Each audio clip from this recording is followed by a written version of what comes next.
Básicamente fueron tres artículos, 69B, 69B bis y el artículo 113 del mismo Código Fiscal de la Federación. El 69B, como la mayoría sabe, fue introducido en nuestra legislación fiscal en 2014 para efectos de combatir todos los esquemas de facturación o de empresas que simulan actos en donde no se vende el servicio que están amparando en la misma factura. A grandes rasgos, el 69B nos decía el procedimiento que la autoridad fiscal iba a seguir para efectos de determinar que una persona, un contribuyente, persona física, persona moral, ha estado emitiendo comprobantes fiscales sin contar con recursos materiales, recursos humanos o infraestructura dentro de su mismo negocio. Básicamente consistía en avisar por buzón tributario, hacer una lista de publicación en el Diario Oficial de la Federación y en la misma página de internet del SAT para otorgarle un plazo al contribuyente para efectos de que comprobara la efectiva materialización de todas las operaciones que está emitiendo durante el ejercicio fiscal.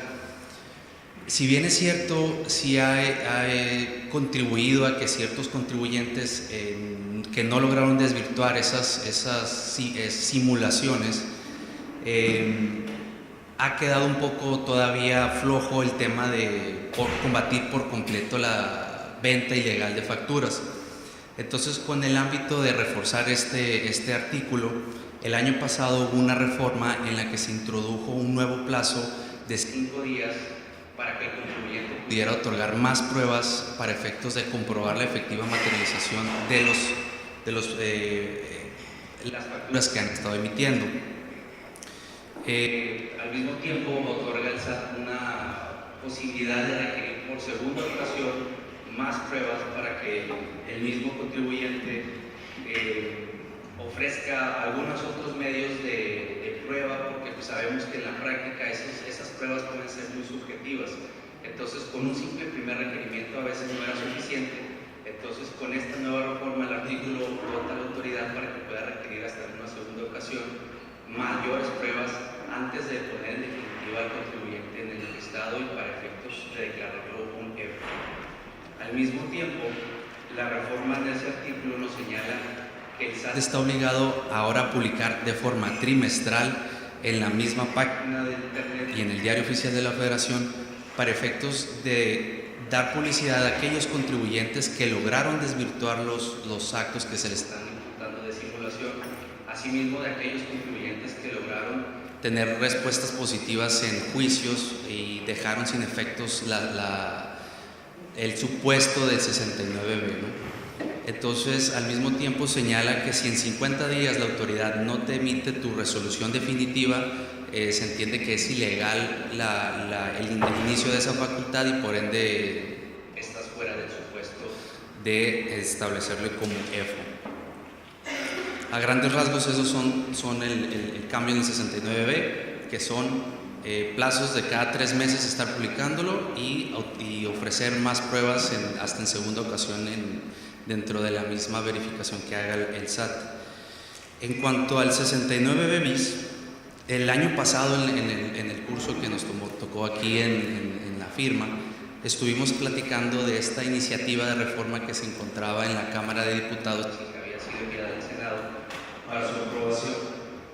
La bandera de esa reforma básicamente era combatir el huachicoleo y con esto, ¿de qué forma lo iban a lograr hacer? De imponer controles volumétricos en toda la cadena de producción de suministro de hidrocarburos. ¿Qué quiere decir esto? Desde que sale de las estaciones de Pemex van a haber controles volumétricos en los camiones, cuando llega a la estación de gasolinera, cuando la gasolinera lo pasa a las bombas. Todo ese proceso debería de llevar controles volumétricos para efectos de tener un mayor control de la venta de los hidrocarburos en el negocio formal. En la misma exposición de motivos, los senadores decían que el negocio del huachicol había alcanzado ya al negocio formal. En días pasados, la jefa del SAT ya nos informó que hasta antes del debate del huachicol en estos días, la venta ilegal y la venta legal de hidrocarburos ya eran iguales. Entonces, ya es un problema que teníamos desde hace varios años contemplado en la agenda federal. Introdujeron este para combatir principalmente con el tema del huachicol. Entonces, este artículo ya se encuentra en el Código Fiscal. En esencia, en primer lugar, nos habla sobre controles volumétricos. 2, comprobantes fiscales digitales por Internet, en esencia para que estén obligados a emitirlos cuando el contribuyente se lo solicite, y al mismo tiempo, por medio de reglas, te señala la forma en que el mismo contribuyente va a tener que hacer una factura cuando los contribuyentes en público general no soliciten la respectiva. Al mismo tiempo, se habilitó en el artículo 42 una fracción más para permitirle al Servicio de Administración Tributaria la facultad de comprobar específicamente sobre el tema de ventas de hidrocarburos y controles volumétricos. Aquí lo interesante y lo preocupante que les habíamos comentado en la ocasión pasada y que ya se materializó ahora fue el tema que la bandera principal de esta reforma era el combate al huachicol.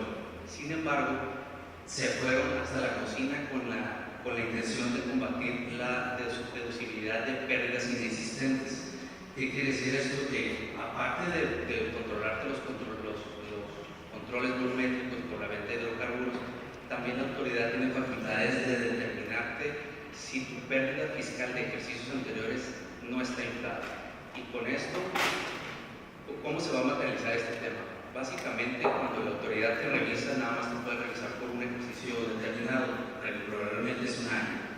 Con esta fracción se puede ir a ejercicios anteriores para determinar si tu pérdida está correctamente determinada y de su momento poder determinar tu crédito fiscal por lo que puedan determinar. También está dentro de esa misma facultad que tiene está la presunción de transmisión indebida de pérdidas fiscales. Esta parte se da y es muy interesante porque hay veces que por cuestiones corporativas las empresas deciden escindirse, deciden fusionarse o deciden liquidarse. Entonces, cuando se dan estos supuestos, las pérdidas se transmiten a las sociedades que van a seguir existiendo y les permiten seguir deduciendo esas pérdidas. Entonces, con esta facultad que tiene ahora en el 69 bis, aparte de la facultad de comprobación contenida en el artículo 42, es el mismo procedimiento que el 69b. Cuando en el sistemas del SAT estén detectando por ahí que estén viendo alguna irregularidad en temas de pérdidas, te van a avisar por buzón tributario para que tú les documentes si tu pérdida está correctamente determinada. Y se sigue un procedimiento que lo señala el mismo 69 bis. En el caso que no logres desvirtuarlo, también se van a publicar por medio de la página de internet y del diario oficial aquellos contribuyentes que no lograron desvirtuar que su pérdida fue correctamente determinada. Al mismo tiempo te habla de un procedimiento para determinar ingresos presuntivos, como la venta del huachicol o la actividad del huachicol, que básicamente es la venta de hidrocarburos. A veces que los mismos contribuyentes conseguían la gasolina en 10 pesos y las vendían en 17, pero no había ninguna forma de controlar ese ingreso o ese egreso. Entonces ahora la autoridad tiene la facultad de comprobar si tus ingresos no corresponden conforme a tus controles volumétricos, ingresos que no hayas declarado en tu ejercicio respectivo. Y como siempre, toda reforma fiscal en los últimos años ha ido aparejado de infracciones y de delitos que en cuanto a temas de infracciones pues van desde 1 millón hasta 3 millones en los diferentes supuestos que nos señalan, y los delitos por el comercio de hidrocarburos y el robo de combustible. A grandes rasgos, ese es el 69 bis para efectos de pérdidas fiscales, el huachicol y facultades de comprobación para estos mismos temas. Y ahora nos vamos a ir al artículo 113, que este es el más reciente. Todavía no está publicado la reforma como tal, porque la Cámara de Senadores se las acaba de enviar el 4 de diciembre a la Cámara de Diputados para efectos de su aprobación. Sin embargo, pareciera que ya va a ser un hecho, porque ya está dentro de la agenda política del presidente de la República. ¿Cuál es esta reforma del artículo 113?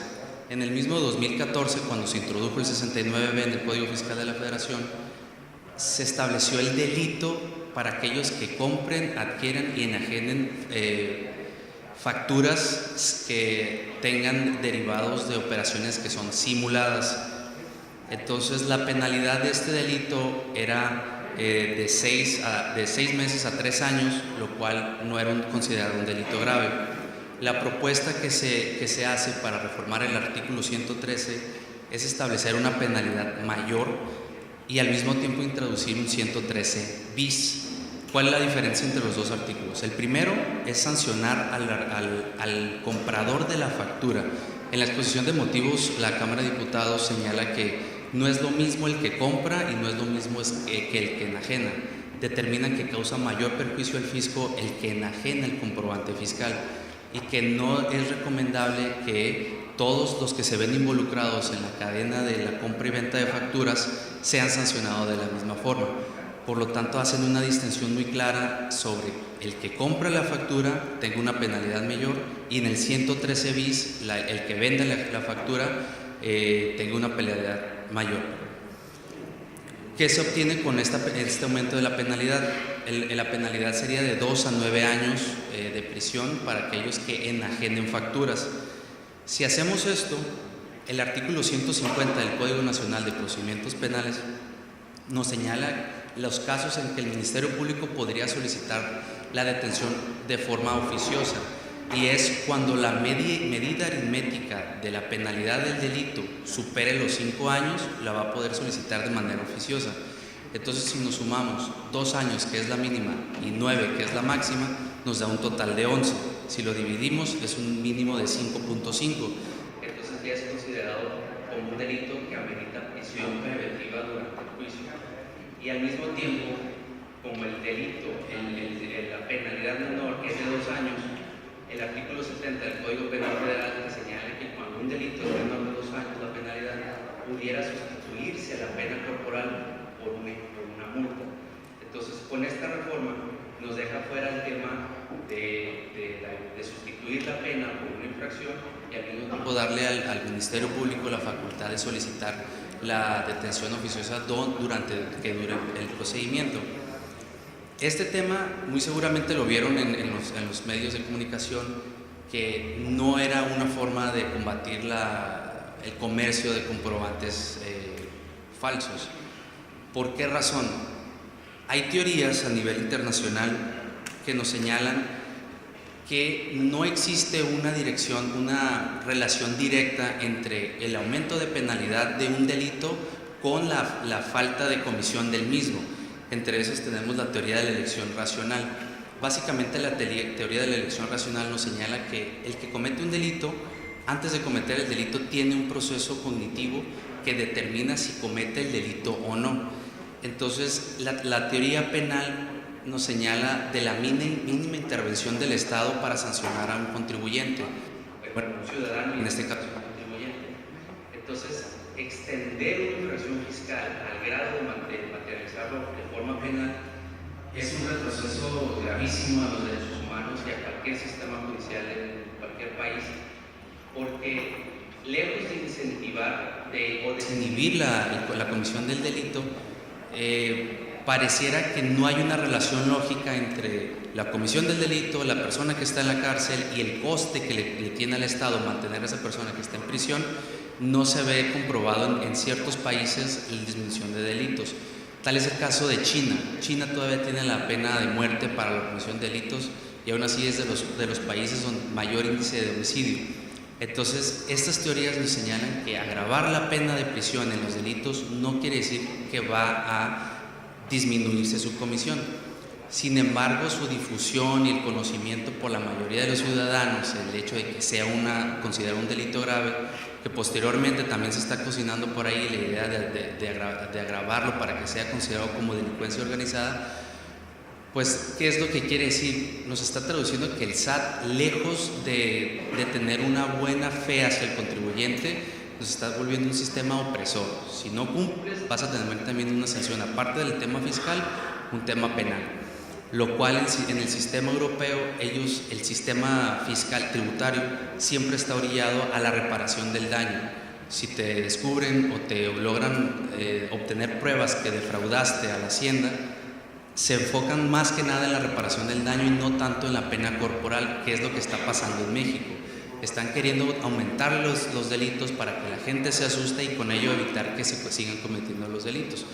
Hemos visto los casos de ejemplaridad que utiliza el gobierno, como en el caso de Rafael Márquez o Cuauhtémoc Blanco, cuando quisieron darle publicidad a la ley antilavado, pues todas las personas empezaron a asustar, ¿no? Digo, no creo que vaya a ser la excepción, que durante estos años, a lo mejor con estas nuevas facultades que van a dar al Ministerio Público, a lo mejor nos toca ver algún caso de ejemplaridad para que las personas empiecen a asustarse en la adquisición de compraventa de facturas.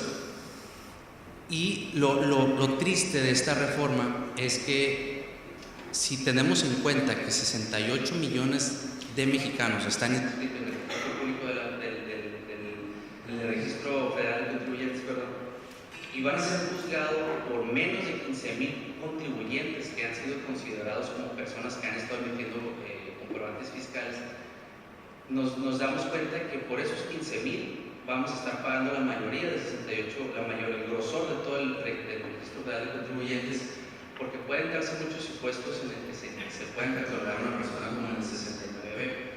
Me tocó ver el caso de una contribuyente que se cambió de domicilio y le pidió a su contador, sin ofender a nadie, que lo diera de baja en el Registro Federal de Contribuyentes, cosa que no pasó.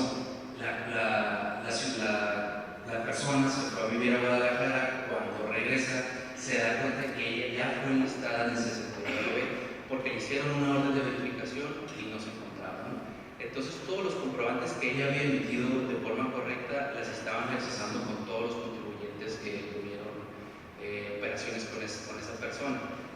Y ahí nos podemos dejar de claro cómo a veces por algunos contribuyentes que han estado incumpliendo vamos a pagar la mayoría.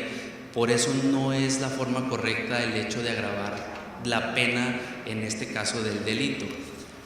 Entonces, con esto nos quedamos de ver que el sistema mexicano, lejos de ayudarnos, nos está queriendo manejar por la mala fe, cuando en otros sistemas tributarios lo principal es te reviso, veo en qué estás fallando para que lo corrijas y después de una auditoría te pueda ayudar y haya sido menor el error que hayas cometido.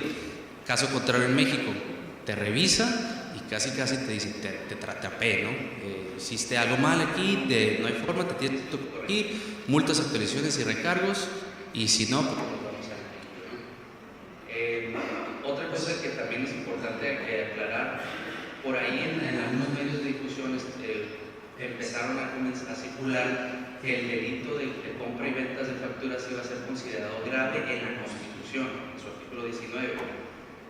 No es cierto. La Cámara de Senadores sí estableció 9 delitos que van a ser considerados como graves, entre ellos el robo, la violación, la aportación de arma de fuego, el tema del huachicol, la corrupción, delitos electorales. Sin embargo, fue enviado a la Cámara de Diputados para su aprobación y ellos solamente ratificaron 3, modificaron la minuta que había enviado el Senado para que nada más quedara huachicol, delitos electorales y actos de corrupción. Pero no está contemplado todavía el tema de la facturación como un delito grave que amerite pena corporal, prisión preventiva oficiosa por parte del juez cuando se lleve un procedimiento de este tipo. Básicamente esos son los 3 artículos que fueron reformados en el año pasado. El 113 todavía hace falta que ya se discuta en la Cámara de Diputados, pero ya está dentro de la agenda del presidente de la República, entonces muy seguramente en los próximos meses vamos a ver que ya se publica en el diario oficial de la Federación, y pues a seguir cuidándonos de ese tema, ¿no? Cumplir con las obligaciones fiscales y no encuadrar en el supuesto ni 69 bis y cuidar por ende el delito penal contemplado en el artículo 113, ¿no? Muchas gracias.